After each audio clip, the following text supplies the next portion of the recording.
This is the first video of this section. Here we this total lesson contains 4 sections. The first is surfaces and space curves in R3. So, why do we need this section? Because towards the end we are planning to discuss the concepts attached to vector fields, and at the end we in fact discuss Maxwell's equations. So, we need to in this context, just to understand the subject matter and to have a good ability to deal with examples related to vector fields, we need to understand the objects in R3. So, this is an attempt to get a better understanding of those objects, right.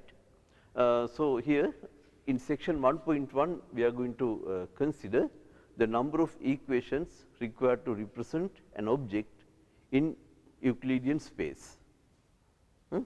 Then in 1.2 we are going to discuss how to sketch once an equation in R3 is given, how to sketch the object. So, to do that we need to have an understanding for this one, like understanding of this one, number of equations you need to represent an object in R3. Let us go through this table. This table has 5 columns. First we consider the space in which we are in, second the object, third the equation we need to represent that object, fourth number of equation or number of equations, they are in fact I need to have a bracket, you may have probably more than one equation. The fifth column is the local dimension. Now, we will consider this one. Now, let we be in R2, in R2, this 2 indicates the dimension of the space. So, it is a plane, you have this coordinate system. So, we consider a circle at first, a circle of radius r centered at the origin. Now, this is the equation of the circle.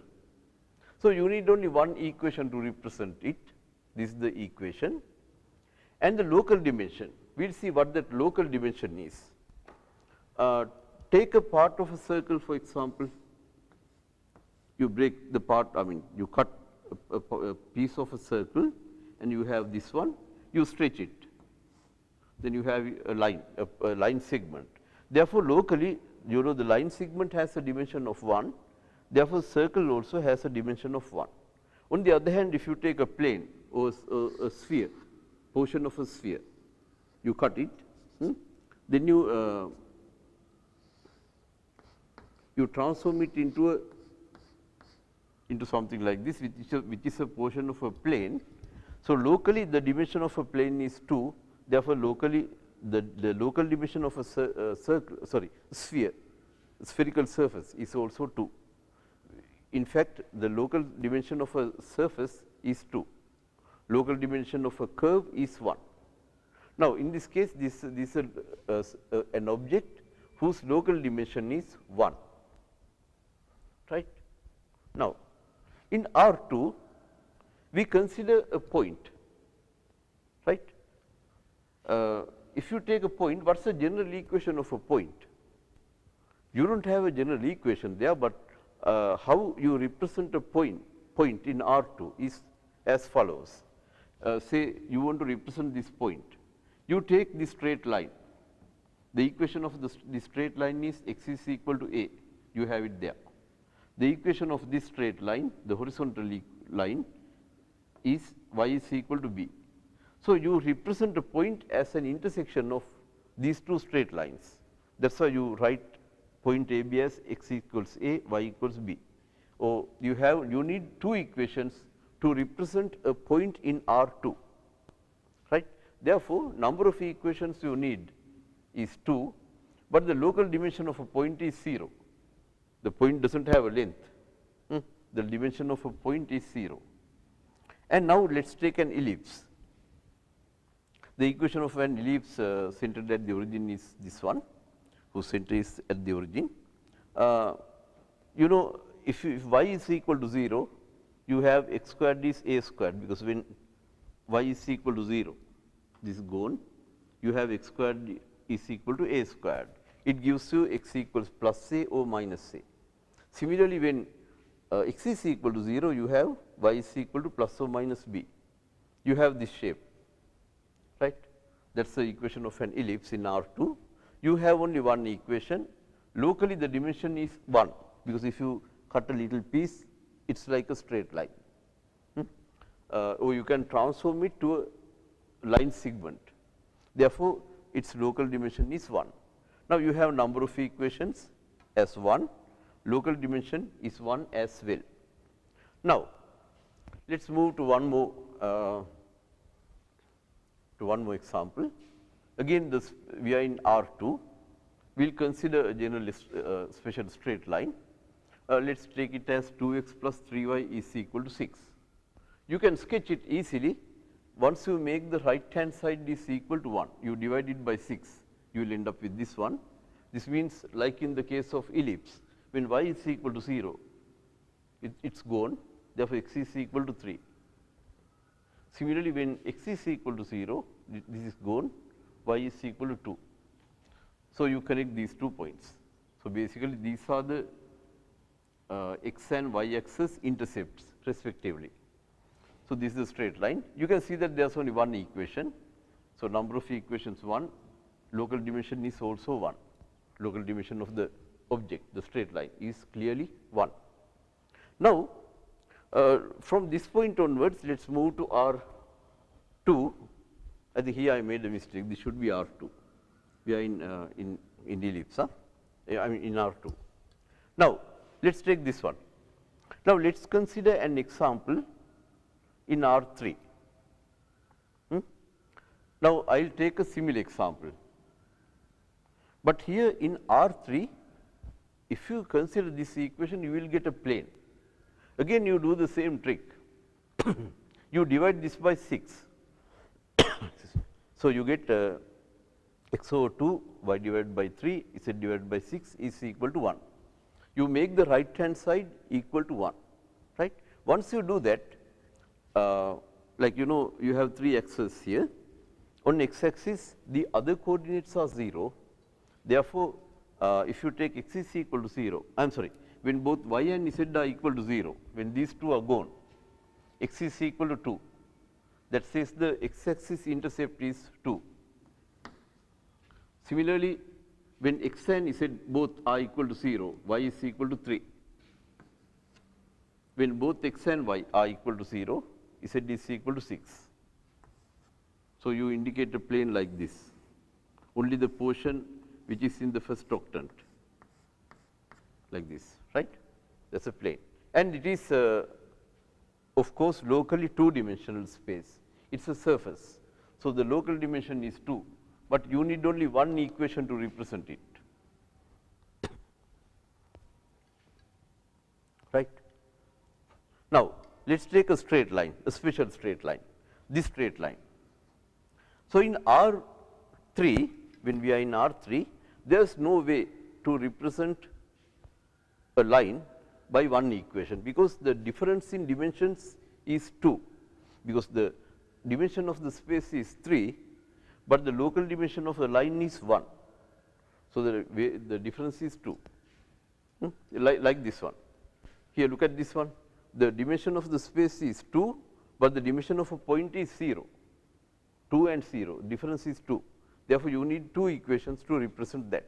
Similarly, this is how you represent a straight line. For the sake of simplicity, I consider this special straight line. You take x is equal to a, that means that plane should be parallel to y z plane, this that plane. Similarly, you take this one, y is equal to b, this plane, and if you intersect those two, this is a vertical plane, this is also vertical plane, but those two meet at this point, and these two planes intersect along this line. So, a plane is given as a straight line is given as an intersection of 2 planes, like this one. Here a straight line, a point is given as the intersection of two lines, and here the straight line is given as the intersection of these two planes. So, the equation of the straight line is x is equal to a, y is equal to b, right. So, that is how you express something in R3 which has dimension 1. So, here number of equations you need is 2, local dimension of the object which is a straight line is 1, right. Now, let us move to this one. This is a straight line. I consider this straight line. So, how do you sketch this one? First you make the right hand side equal to 1. So, you divide this by 6. So, these are the x and y axis intercepts. So, 2, 3, you mark the straight line. Here z is absent, therefore, that object should be parallel to z axis, right. It should be a vertical plane, this is the plane. Now, you have to include this plane as well. So, it is z is equal to 2. So, you have some plane like this,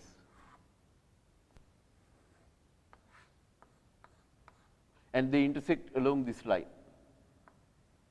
So, this line can be again given as the intersection of these two planes, and therefore, you need two equations to represent that, but since it is a straight line, this is the straight line we represent, has local dimension 1. Finally, let us take the sphere. This is like the circle. You know, in R2, again let us go back here. In R2, this is the equation of the circle with radius r centered at the origin. Now, if you add one more dimension to that, like you can get it by rotating this circle by one of these axes. So, you will get a sphere. So, if you have x squared plus y squared plus z squared is equal to r squared, you get the sphere centered at the origin with radius r. Again, locally, if you take a piece of it, of the surface, its dimension is 2, right, local dimension is 2, but you have only one equation there. So, you can make this important observation. Look, take the sum of these two columns, 1 plus 1, it is 2. It gives you the dimension here, 2. Again, here 2 plus 0, still it is 2. In the third line, 1 plus 1, which is equal to 2. So, that means sum of these two columns is equal to the dimension of the space, right. Now, again, if you look at this one, 1 plus 1 is equal to 2. Here 1 plus 2 is equal to 3, the dimension of the space, entire space. Here 2 plus 1 is equal to 3. Look, sum of these two is equal to 3. Again, this is not an exception. Here you can make the same observation. 2 plus 1 is equal to 3. 1 plus 2 is equal to 3. Therefore, dimension of the space, this one, is equal to number of required equations to represent the object plus local dimension of the object. So, you can make this important observation finally. Now, with that in our hand, we will see how we sketch objects in R3, because that will be useful for us when we deal with examples in the context of vector fields, right. Okay. Thank you.